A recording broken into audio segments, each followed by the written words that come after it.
আজকের এই ভিডিওতে কিছু গুরুত্বপূর্ণ কথা শেয়ার করব। সো ভিডিওটি শেষ পর্যন্ত দেখার অনুরোধ রইল। বৃষ্টির দিনে আমরা অনেকেই বাইক চালাতে অনেক বেশি ইন্টারেস্টেড হই, কারণ রাস্তা অনেক সুন্দর থাকে। বৃষ্টিতে ভেজার পরে রাস্তার একটা অন্যরকম সৌন্দর্য কিন্তু ফুটে ওঠে। কিন্তু এটা একদিকে যেমন রোমাঞ্চকর, অন্যদিকে কিন্তু খুবই ডেঞ্জারাস। সো আজকের ভিডিওতে সেই বিষয়টাই আপনাদের সাথে শেয়ার করব। তো আমরা যাচ্ছিলাম কাকনহাট থেকে পাকড়ির উদ্দেশ্যে। এটি হলো গোদাগাড়ি উপজেলায় অবস্থিত গোদাগাড় জেলার একটি গ্রাম পাকড়ি। সো যাওয়ার পথে সেদিন হঠাৎ করেই বৃষ্টি চলে আসে এবং বৃষ্টিতে পুরো রাস্তা একদম ভিজে যায়। আর এই ভেজা রাস্তায় কিন্তু টায়ার অনেক সময় প্রচুর পরিমাণে স্লিপ করে, আর যার ফলে কিন্তু দেখবেন যে অ্যাক্সিডেন্ট হয়ে থাকে। এছাড়াও রাস্তাতে কিছু কিছু জায়গাতে দেখবেন যে কাদা জমে থাকে। বিভিন্ন বড় যে গাড়িগুলো আছে, এই বড় গাড়িগুলো যখন আসে তাদের টায়ারে লেগে থাকা মাটি এই বৃষ্টির পানিতে ভিজে একদম কাদা হয়ে যায়। আর এই কাদাটা সব থেকে বেশি কিন্তু ডেঞ্জারাস, কারণ এই জায়গাতে যদি আপনি ব্রেক করেন 100% অ্যাক্সিডেন্ট হবে। আপনি যদি সাবধানে না যান তাহলে কিন্তু 100% অ্যাক্সিডেন্ট হবে। আর টার্নিংয়ের উপর যদি হয়, আপনি যদি কাঁধ হয়ে টার্নিং নেন, সেক্ষেত্রে 100% কিন্তু অ্যাক্সিডেন্ট হওয়ার সম্ভাবনা থাকে। সো এই জায়গাগুলা সবসময় দেখে শুনে কেয়ারিংভাবে কিন্তু ড্রাইভ করা উচিত।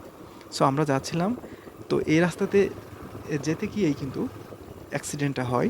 টার্নিং নেওয়ার সময় টায়ার ভালোভাবে গ্রিপ করেনি এবং সে স্লিপ করে পড়ে যায় এবং তার হাঁটু একদম ছিলে যায়।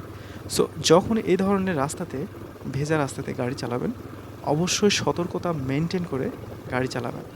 আর চেষ্টা করবেন সবসময় যে সামনের ব্রেকটা না ধরার, কারণ ভেজা রাস্তায় বা বাইকের ডিস্ক যখন ভিজে যায় আর সামনের ব্রেকটা যখন করা হয়, তখন হঠাৎ করে দেখা যায় যে ব্রেক লকড হয়ে যায়।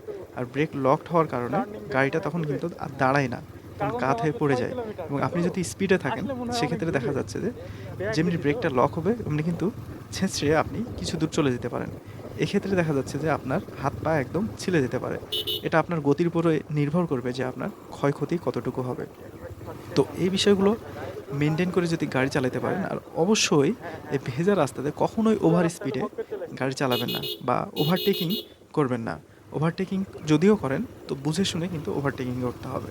ওভার স্পিডে কিন্তু কখনোই ওভারটেকিং করা যাবে না, বা হঠাৎ করে যদি মানুষ চলে আসে হঠাৎ করে কিন্তু ব্রেক করা যাবে না।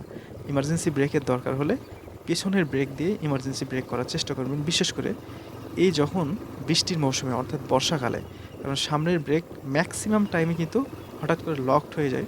বিশেষ করে যাদের হাইড্রোলিক ডিস্ক আছে বাইকে, সেক্ষেত্রে হাইড্রোলিক ব্রেকটা একটু বেশি কিনতে হয়। এটা নিজের ভুক্তভোগী আমি নিজে, যার কারণে আপনাদেরকে শেয়ার করলাম বিষয়টা। আমি যে গাড়িটা চালাচ্ছিলাম সেটা ছিল পালসার ডাবল ডিস্ক। আর এই পালসারের কন্ট্রোল কিন্তু আমার কাছে মোটেও পছন্দ না। আমি জানি না কার কাছে কেমন লাগে, তো আমি পার্সোনালি মনে করি এটা আমার একদমই ভালো লাগে না।